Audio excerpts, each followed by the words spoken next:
ന്യായാധിപന്മാരുടെ പുസ്തകം 11 അധ്യായം. ഗിലെയാദ്യനായ യിഫ്താഹ് പരാക്രമശാലി എങ്കിലും വേശ്യാപുത്രനായിരുന്നു. യിഫ്താഹിൻ്റെ ജനകനോ ഗിലെയാദ് ആയിരുന്നു. ഗിലെയാദിൻ്റെ ഭാര്യയും അവന് പുത്രന്മാരെ പ്രസവിച്ചു. അവൻ്റെ ഭാര്യയുടെ പുത്രന്മാർ വളർന്ന ശേഷം അവൻ യിഫ്താഹിനോട്, നീ ഞങ്ങളുടെ പ്രതിഭവനത്തിൻ്റെ അവകാശം പ്രാപിക്കുകയില്ല, നീ പരസ്ത്രീയുടെ മകനല്ലോ എന്ന് പറഞ്ഞു അവനെ നീക്കിക്കളഞ്ഞു. അങ്ങനെ യിഫ്താഹ് തൻ്റെ സഹോദരന്മാരെ വിട്ട് തോബ് ദേശത്ത് ചെന്ന് പാർത്തു. നിസ്സാരന്മാരായ ചിലർ യിഫ്താഹിനോട് ചേർന്ന് അവനുമായി സഞ്ചരിച്ചു.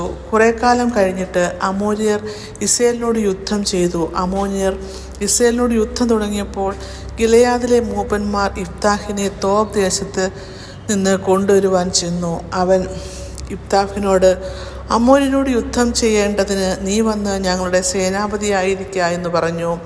യിഫ്താഹ് ഗിലെയാദ്യരോട്, നിങ്ങൾ എന്നെ പകച്ച പിതൃഭവനത്തിൽ നിന്ന് നീക്കിക്കളഞ്ഞില്ലയോ? ഇപ്പോൾ നിങ്ങൾ കഷ്ടത്തിൽ ആയ സമയം എൻ്റെ അടുക്കൽ എന്തിനു വരുന്നു എന്ന് പറഞ്ഞു. ഗിലെയാദിലെ മൂപ്പന്മാർ യിഫ്താഹിനോട്, നീ ഞങ്ങളോടുകൂടെ വന്ന് അമോര്യരോട് യുദ്ധം ചെയ്യുകയും ഗിലെയാദിലെ സകല നിവാസികൾക്കും തലവനായിരിക്കുകയും ചെയ്യേണ്ടതിന് ഞങ്ങൾ ഇപ്പോൾ നിന്റെ അടുക്കൽ ഇങ്ങോട്ട് വന്നിരിക്കുന്നു എന്ന് പറഞ്ഞു. യിഫ്താഹ് ഗിലെയാദിലെ മൂപ്പന്മാരോട്, അമോര്യരോട് യുദ്ധം ചെയ്യുവാൻ നിങ്ങൾ എന്നെ കൊണ്ടുപോയിട്ട് യഹോവ അവരെ എൻ്റെ കയ്യിൽ ഏൽപ്പിച്ചാൽ നിങ്ങൾ എന്നെ തലവനാക്കുമോ എന്ന് ചോദിച്ചു. ഗിലെയാദിലെ മൂപ്പന്മാർ യിഫ്താഹിനോട്, യഹോവ നമ്മുടെ മധ്യേ സാക്ഷി, നീ പറഞ്ഞതുപോലെ ഞങ്ങൾ ചെയ്യും എന്ന് പറഞ്ഞു. അങ്ങനെ യിഫ്താഹ് ഗിലെയാദിലെ മൂപ്പന്മാരോട് കൂടെ പോയി. ജനം അവനെ തലവനും സേനാപതിയുമാക്കി. യിഫ്താഹ് മിസ്പയിൽ വെച്ച് യഹോവയുടെ സന്നിധിയിൽ തൻ്റെ കാര്യമെല്ലാം പ്രസ്താവിച്ചു. അനന്തരം യിഫ്താഹ് അമോര്യരുടെ രാജാവിൻ്റെ അടുക്കൽ ദൂതന്മാരെ അയച്ചു. നീ എന്നോട് യുദ്ധം ചെയ്യുവാൻ എൻ്റെ ദേശത്ത് വരേണ്ടതിന് എന്നോട് നിനക്ക് എന്ത് കാര്യം എന്ന് പറയിച്ചു. അമോര്യരുടെ രാജാവ് യിഫ്താഹിന്റെ ദൂതന്മാരോട്, മിസ്രയീമിൽ നിന്ന് പുറപ്പെട്ടു വന്നപ്പോൾ അവർ അർന്നോൻ മുതൽ യബ്ബോക്ക വരെ യോർദാൻ വരെയുള്ള എൻ്റെ ദേശം അടക്കിയതുകൊണ്ട് തന്നെ ഇപ്പോൾ ആ ദേശങ്ങളെ സമാധാനത്തോടെ മടക്കിത്തരിക എന്ന് പറഞ്ഞു.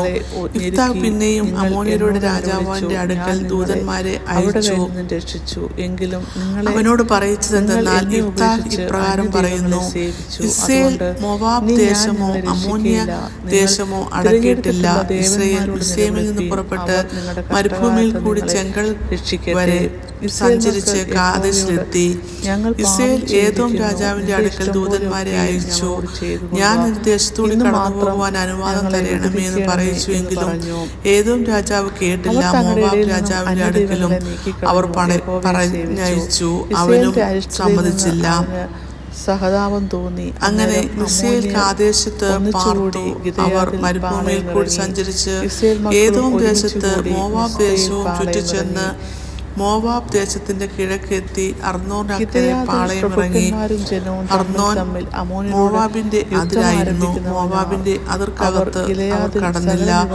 പിന്നെ ഇസ്രായേൽ ഹെശ്ബോനിൽ വാണിരുന്ന അമ്മോന്യ രാജാവായ സീഹോന്റെ അടുക്കൽ ദൂതന്മാരെ അയച്ചു, നിന്റെ ദേശത്തുകൂടി എന്റെ സ്ഥലത്തേക്ക്